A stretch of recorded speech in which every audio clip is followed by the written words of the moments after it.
बिस्मिल्लाहिर्रहमानिर्रहीम। अस्सलाम वालेकुम दोस्तों, द उर्दू टीचर में आप सबको खुशामदीद कहते हैं। उम्मीद है आप सब खैरियत से होंगे। दोस्तों, एक अरब दाना ने अपने बेटों को नसीहत की कि 7 किस्म की औरतों से कभी शादी ना करना, ख्वाह वो हुस्न जमाल और माल दौलत में बेमिसाल ही क्यों ना हों। वो 7 औरतें ये हैं: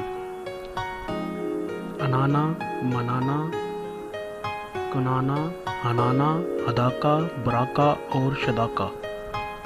अनाना वो औरत जो हर वक्त सर पर पट्टी बांधे रखे, क्योंकि शिकवा शिकायत ही हमेशा उसका मामूल होगा।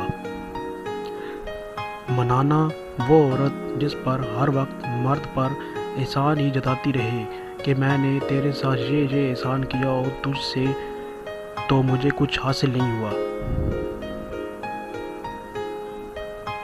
कनाना वो औरत जो हमेशा माजी को याद करे, फला वक्त में मेरे पास ये था वो था।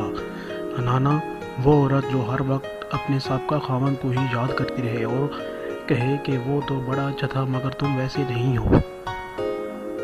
हदाका वो औरत जो खावन से हर वक्त फरमाइशी करती रहे, जो चीज़ भी देखे उसकी तलबगार हो जाए। बराका वो औरत जो हर वक्त अपनी चमक दमक में ही लगी रहे। शुदाका वो औरत जो तेज़ ज़बान हो और हर वक्त बातें बनाना ही उसका काम हो। प्लीज़ दोस्तों, मेरे चैनल द उर्दू टीचर को ज़्यादा से ज़्यादा लाइक और सब्सक्राइब करें ताकि मज़ीद ऐसी ही दिलचस्प और इन्फॉर्मेशन वाली वीडियो आप तक बिना किसी रुकावट के पहुंचती रहे। शुक्रिया।